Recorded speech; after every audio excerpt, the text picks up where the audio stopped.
Hello and welcome to Elemental Yarn. Today I actually have something a little different. I promise there are more development journal update videos on the way, just the holidays and everything, but for now I actually have an unboxing, especially in light of the recent OGL leaks with Wizards of the Coast. I'm very excited about this one. Let me show you what I got. Alright, this big beefy box. This is something I'm very excited about. It's been a long time coming. All right, let me pull out the major player first. Yes, here it is. This is Avatar Legends. This is the official Avatar The Last Airbender role-playing game core rulebook, and I have some other goodies too, because I splurged a little bit. Let's see what else we've got here. All right, here I've got the dice pack. So Avatar Legends is actually a powered by the Apocalypse system, which means that it only uses D6s. All right, let's see. Oh, we got a map. Oh, is this a cloth map? I forgot it came with a cloth map. So this whole thing was a Kickstarter project, and it's something I've been very excited for a long time. I actually tried way back in the day to design my own Avatar RPG because it felt so obvious, like, why doesn't this exist yet? I did not do a good job. And I'm glad that my RPG is not the one that was published, because this is a lot better. All right. Here's that nice color map. Oh, it's upside down. Let's take a look at that. Hey, I love a good cloth map. The other day I was at a thrift store and I found an old copy of Baldur's Gate. I think it was Baldur's Gate 2, and it's back in the day when they had those cloth maps of the Sword Coast in them. I love those. I almost bought it for that alone. Oh, I almost dropped my Pai Sho tile. There's a White Lotus tile. Come on, focus. You can do it. You can do it. There you go. Yep, there's that White Lotus tile. Nice. It's kind of cool. Yeah, I gotta hang up this map or something. Like, this is awesome. This is sturdy material too. Very pleased about that. Let's see what else I got. Here's a dice bag. Classic 4 elements. There we go. Yep, this is where those dice will be going for sure. So I did not get the deluxe version of the Kickstarter package. I got the one step below that. So I think the deluxe has higher quality dice and other materials and such. Okay, here's the combat action deck. I love cards in RPGs. That's something you might find out about me is I love it when you can condense important rules onto cards, because that's much more easy to reference, in my opinion, than a rule book. Okay, let's crack this bad boy open. This is the part of the video I'm gonna cut out. Come on, baby. Come on, baby. Come on, baby. I'm struggling. Should I use my sword? All right, hang on. Hang on, everybody. Here we go. Breaking out the big guns. There we go. Useful around the home. Ooh, interesting. These are, I forget what the name of this material is. Is this matte? M-A-T-T-E, or is it gloss or something? Either way, it looks very nice, and like it's very kind of unique. I was expecting more of a fabric-y feel, but I mean, this works. So in Avatar Legends, the way combat works, because there is obviously combat, is it's a kind of like rock, paper, scissors a little bit, where you decide whether you're going to evade and observe, or advance and attack, or defend and maneuver. And then you decide that in advance, and you kind of all reveal at once, that kind of thing.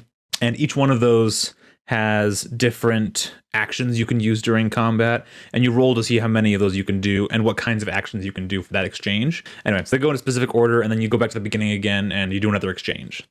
Very, very cool. I actually love the combat. I only did it a couple of times. I look forward to doing it some more, but I loved how sleek it was. I loved how much it emphasized the role playing and the story of the situation, but still had some tactics involved to decide how and when to use your abilities. I thought it was very cool. So I'm very excited to take this for a ride. All right.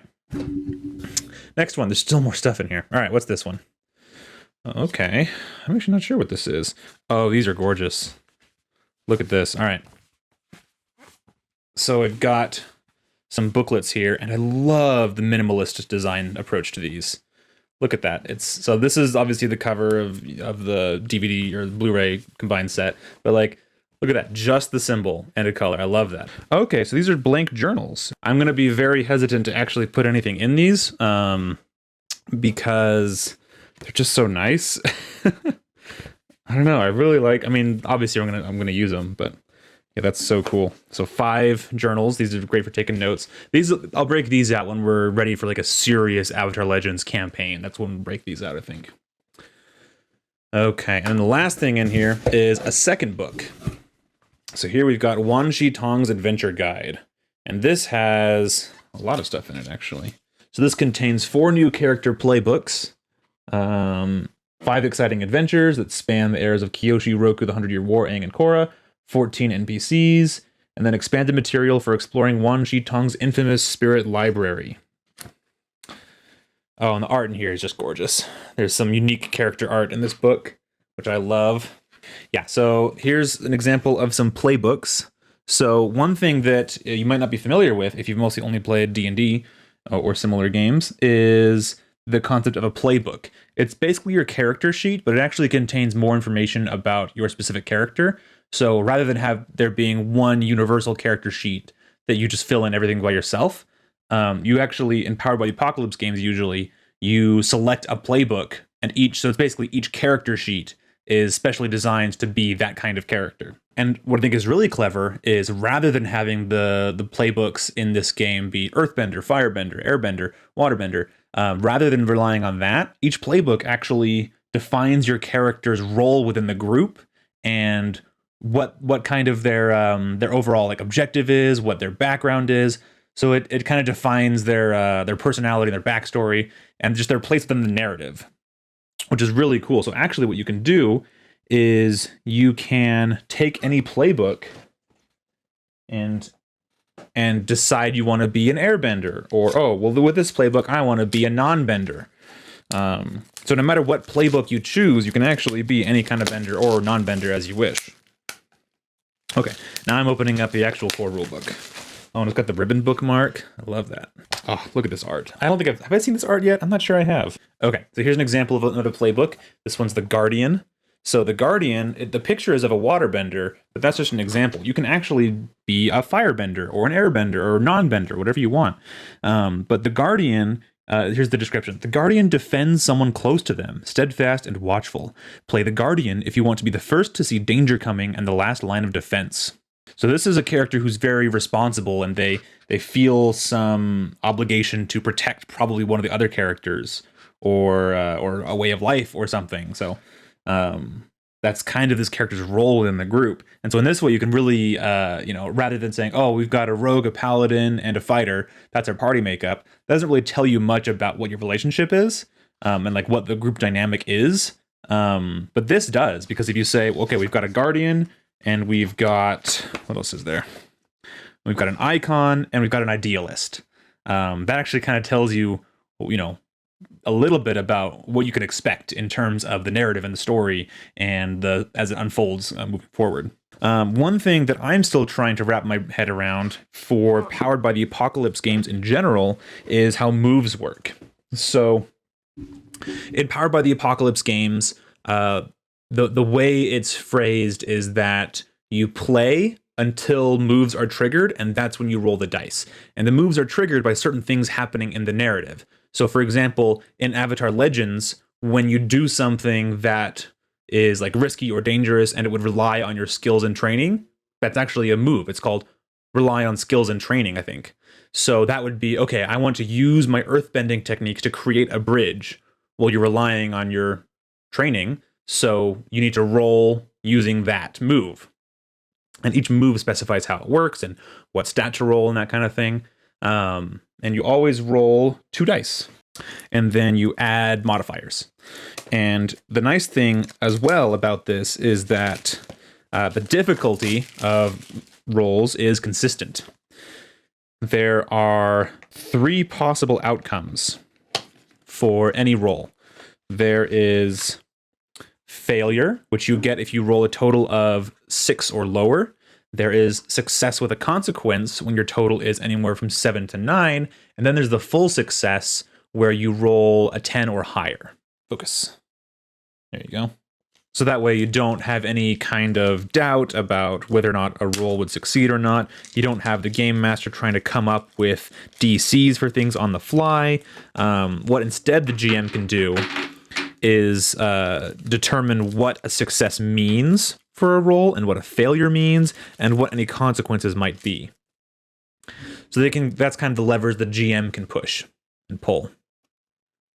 These dice are actually pretty nice. I think these aren't the deluxe dice, but they're pretty sweet. Whoop. I like the earth ones. I like the green. So I guess the unique symbol is the 6. Very nice. I'm very, very happy this finally arrived. I'm going to sign off this video in short order to really dig into this because I'm very excited. I've had the PDF for a while, but I like having the actual physical book to dive into, so I'm very excited about that. But really quickly, I just wanted to say that it's okay to play games that aren't D&D. Maybe that seems like an obvious thing to say. I was getting my hair cut a few weeks ago, and the hairdresser, we started talking about Avatar and D&D and stuff, and she said, "Oh yeah, we tried to run an Avatar: The Last Airbender game in D&D, and I modeled my character after Toph, and it kind of broke the game." And I didn't say anything, but I did mention like, "Oh, well, have you heard of Avatar Legends?" And she said, "No, what is that?" And I said, "Well, it's the new Avatar game that's coming out soon. It's not D&D." And I think that kind of surprised her, especially with this OGL stuff that's been going on with Wizards of the Coast and Hasbro, just kind of like hammering the nail in the coffin about how much of a kind of greedy corporate entity they seem like. This is a good time to branch out and start trying new games. This game might be a little outside your comfort zone if you really enjoy the D20 kind of system.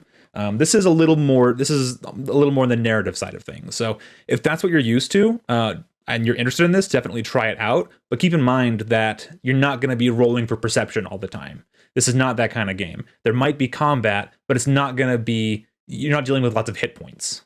Yeah, I think I'll just end this by saying that other games are great. D&D 5e is great for what it is. But in my opinion, what really made it great and what really makes it such a fun game to play is all the third-party content that's out there. How many people do you know that actually just play vanilla D&D, buy the rules, they go and buy the latest campaign book, they play through it start to finish, and then go buy the next one? I don't think a lot of people are doing that.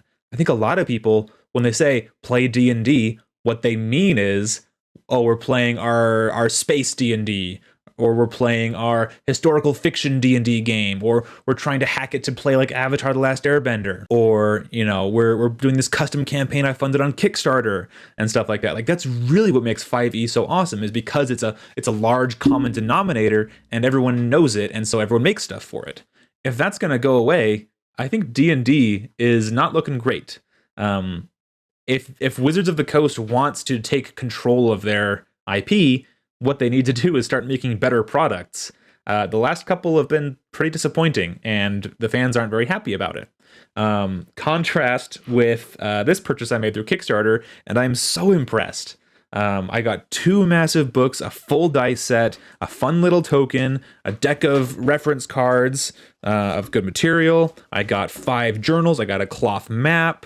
I got all this awesome stuff to go along and like enhance the experience of play. What has Wizards done for you recently except put out half-baked books? Time has come. Play new games. Sound off in the comments. What games are you playing besides D&D? If you're a current D&D player, are you eager to try new things? What do you want to try out? Are you going to go for Pathfinder 2e? They recently, just today, as the time of this video, released their open, what was it called? Their own open gaming license, basically. So, and already a lot of other publishers have signed on to say that they're on board with it as well. So, honestly, as as terrible as it sounds, this might be a net positive for the industry. It does my heart so much joy to see all these fans of the hobby jumping ship from D&D and looking to play other games. A lot of them are going to Pathfinder 2e, which is great. But for those of you who aren't as big a fan of those crunchy numbers and the really complex rules that come with D&D and especially Pathfinder, maybe go towards something more like Avatar Legends. If you're a fan of the show and you want to be able to be a bloodbender or a sandbender or something, you want to fulfill that fantasy and tell a cool story, pick this game up. This is going to be really fun. Other examples of great games I recommend is, let's see, here we go. Blades in the Dark. I think I've shown this one on camera before. I just got this one recently as well. This is a fantastic game if you really like the dark side of things. You want to play scoundrels in the underworld who are running heists and stuff, and you don't like to spend 5 hours planning the heist. You just want to see how it happens. This is actually a really, really great game. Recommend that one. What else do I have? I do have the Pathfinder 1E. I have the PDFs for 2E, but I don't have physical books yet. But Pathfinder 1E, core rulebook, and bestiary. Monster Hearts, which you might be familiar with. This is another powered by the Apocalypse game where you play as angsty teenagers who are also monsters, and it's all about your relationships and stuff like that. I played that once. That was very fun. Dragon Age and Fantasy Age, published by Green Ronin, and that is actually one of the companies that signed on as, or like voiced their support with Pathfinder or Paizo's new gaming license. So these guys are legit. These are cool. These are closer to D&D. If you want something that feels a lot like the experience of D&D, but a little bit different, check out these Age games. They're pretty cool. If you don't like Dragon Age, go for Fantasy Age. What else do I have? I'm just having fun now, showing off all my stuff. I've got a lot of D&D books up here, so I'll keep those. But I don't think I'll be buying any more. We'll see how things pan out. But I think I'm good with what I have so far. I'll probably still play 5e, but I don't know if I want to give them any more of my money. Actually, I have a monster manual from 3.5. That's fun. But that's not what we're here for. I have the Starfinder core rulebook. There we go, as well as a couple other Starfinder books up there. Some alien archives and whatnot. This game is really cool. Very cool spaceship combat. If you enjoy games like Star Wars X-Wing and like dogfighting kind of games, this starship combat's pretty cool, where everyone has their own role on the spaceship and they can all contribute. You got the captain and the gunner and the pilot and stuff and the engineer. Very kind of Star Trek-y. This is going to yank my whole shelf down. Okay, I'm not going to pull them all down. But right here, I've got the World of Darkness core rulebook. I think this is the new World of Darkness system, if I remember right. So this is published by White Wolf Game Studio. So this one is also tied. I have the other books up here. I have Mage the Awakening, Vampire the Requiem, and Werewolf the Forsaken. So this game is Monster Hearts, but more gritty. This isn't teenagers. This is the dark World of Darkness, where there's a evil underworld of secret societies who actually control things. The petty human governments think they're in control, but they don't know anything. So that's basically my collection so far, and I'm very eager to expand it. I always love buying new games, but like I said, I don't know if I'm going to be buying any more Wizards of the Coast products, because they've kind of burned me too many times at this point, and I'm just eager to move on, especially now that everyone else is. And I'm like, great, now I can play these other games I've been clamoring to play for so long. I can finally get down and do a big campaign of Avatar Legends. If you want to learn more about the OGL and why it's important, just Google it. There's tons and tons and tons of videos talking about it. Basically, Wizards of the Coast now wants to reclaim the rights to their IP and stop people from making third-party content, or at the very least, start making money off of everyone else's stuff and retain the right to just take anything they want. Now is the time. Play new games. I'm so excited.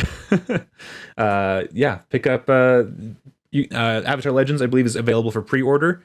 So if you did not get in on the Kickstarter, I think you can still purchase it. And then when they do the next printing or shipping or whatever, you can get your hands on a copy of this game. Okay, now I'm going to go dive into all my new swag. Thanks so much for watching. This has been Elemental Yarn, and I'll catch you later.